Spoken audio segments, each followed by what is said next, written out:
Good morning students, welcome to Anshika education.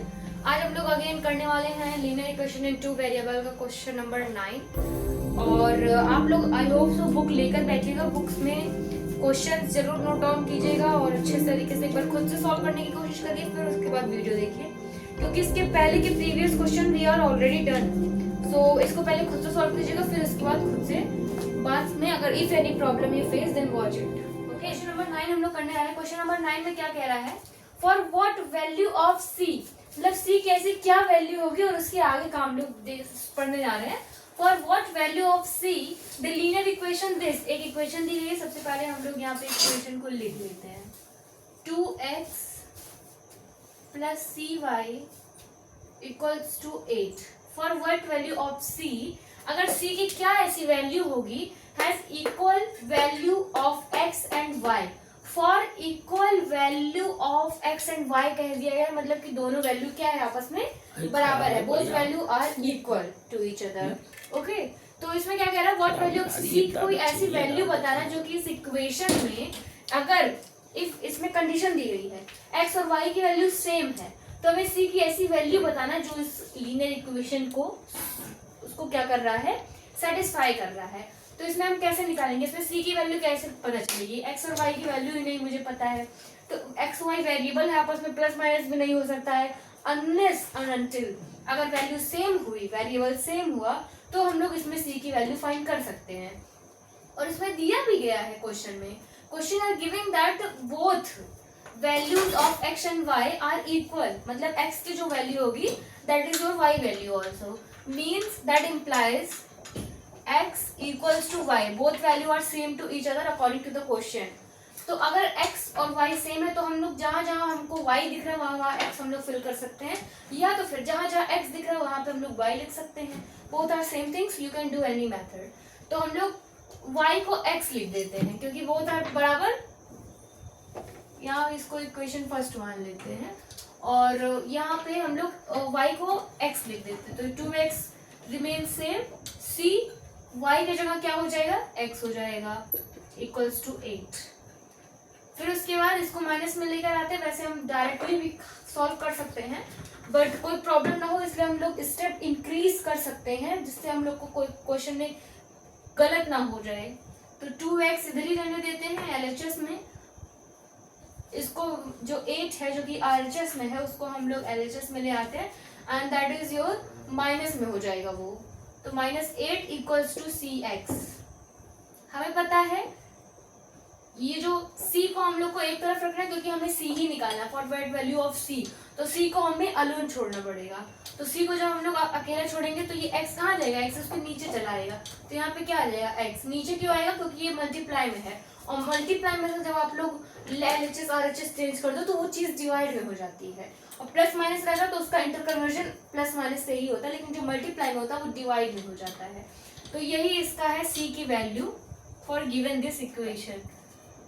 यहाँ पे आप लोग लिख सकते हो, यहाँ पे फ्रॉम इक्वेशन फर्स्ट ये आप लोग मेंशन कर देना, नहीं तो प्रॉब्लम हो जाएगी टीचर्स को कि आपने कैसे इसको सेम मान लिया है।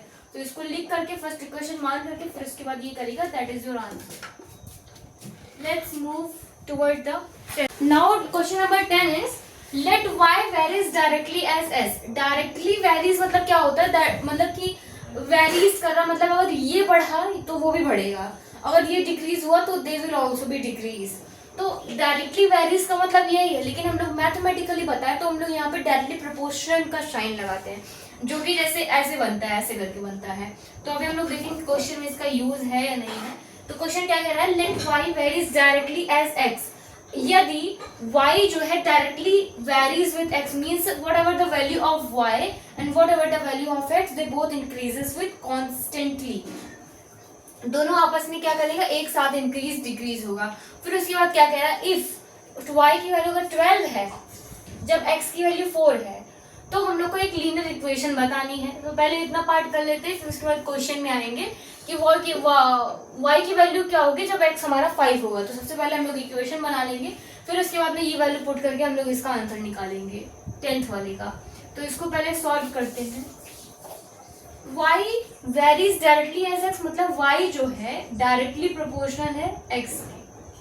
डायरेक्टली प्रोपोर्शनल का साइन तब लगता है जब आपस में दोनों कॉन्स्टेंटली वो जो है बढ़ रही हो या तो फिर घट रही हो। तो यहाँ पे कांस्टेंट लगाते हैं, और कांस्टेंट को जब हम लोग हटाते हैं तो वहाँ पे कोई कांस्टेंट टर्म लगाते हैं। तो इसमें हम लोग क्या लगाएंगे, इसमें हम लोग लगाएंगे y इक्वल्स टू के एक्स।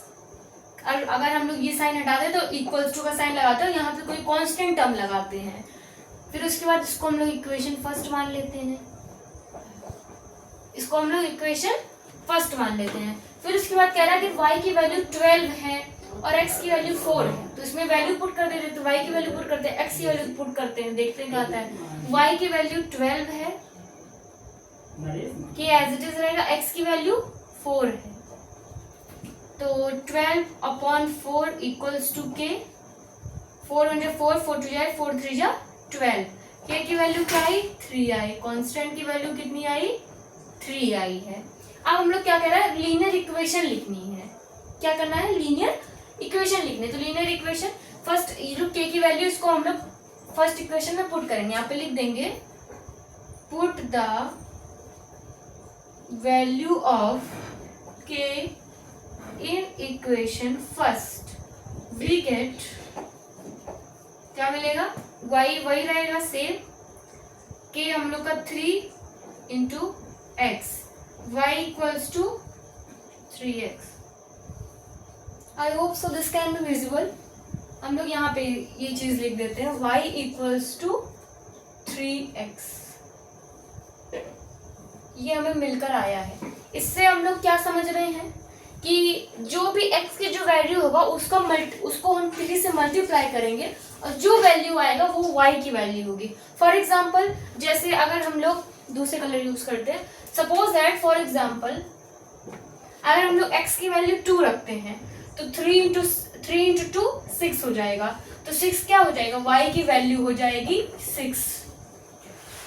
तभी तो हम लोग यहाँ पे डायरेक्टली प्रोपोर्शन का साइन लगा रहे हैं, जो इसकी वैल्यू होगी वो इसकी वैल्यू होगी। ये इसमें +1 हुआ है तो इसमें भी +1 होगा, क्योंकि वो दोनों कांस्टेंट है आपस में, तो इसकी भी वैल्यू हो जाएगी। अब क्वेश्चन में क्या कर रहा है, what is the value of y की वो वैल्यू बताना है जब x की वैल्यू 5 होगा। x की वैल्यू 5 रख लो, y की वैल्यू बता दो। क्या दिया गया, y इक्वल्स टू 3x दिया गया है। y की वैल्यू हमें बताना है जब x जो है हमारा 5 है। यहाँ से हम लोग बता सकते हैं या फिर यहाँ से भी हम लोग बता सकते हैं, सब वैल्यू पता है। तो y इक्वल्स टू क्या हो जाएगा, 5 5 5 3 10 5 3 15, ये हो जाएगा। अब 15 इक्वल्स टू, या फिर हम लोग लिख सकते हैं y की वैल्यू भी 15 होगी और x की वैल्यू भी 15 होगी फ्रॉम इस इक्वेशन से। तो y की वैल्यू वही हो जाएगी और x की वैल्यू भी 15 हो जाएगी। तो ये हम लोग डायरेक्टली प्रोपोर्शनल से ये प्रूव कर सकते हैं, ठीक है। तो ये था आप लोग का क्वेश्चन नंबर 10। इसमें कोई भी चीज न्यू नहीं थी। हाँ, ये जो प्रोपोर्शनल वाला जो साइन है वो न्यू था, but in some question there will also seen that inversely proportion भी क्वेश्चन में दिया जाता है।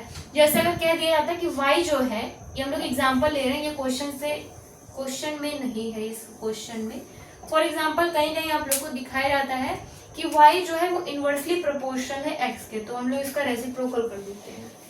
और इसका मतलब क्या है, अगर ये बढ़ रहा है, ये y अगर बढ़ रहा है तो x जो है डिक्रीज कर रहा है, ठीक है। और अगर मान लीजिए x प्रोपोर्शनल है y के inversely, x is inversely proportional to y, यहाँ पे इनवर्सली लग जाता है, यहाँ पे इनवर्सली लग जाता है, और ये जो है यहाँ पे आप लोग का डायरेक्टली लग जाता है। ये मैथमेटिकल फॉर्म है जिससे हम लोग इसको रिप्रेजेंट करते हैं। कहीं कहीं जगह पे ये भी हो जाता है, कहीं कहीं जगह पे ये भी हो जाता है। तो क्वेश्चन में आंसर जो है आप लोग का यही होगा आंसर। क्वेश्चन में यही था, बहुत इजी है। ऐसे क्वेश्चन आप लोग को आगे भी देखने को मिलेंगे। तो लाइक, सब्सक्राइब एंड शेयर तो जरूर कीजिएगा, एंड मिलते हैं नेक्स्ट वीडियो में किसी नए क्वेश्चन के साथ। Bye bye.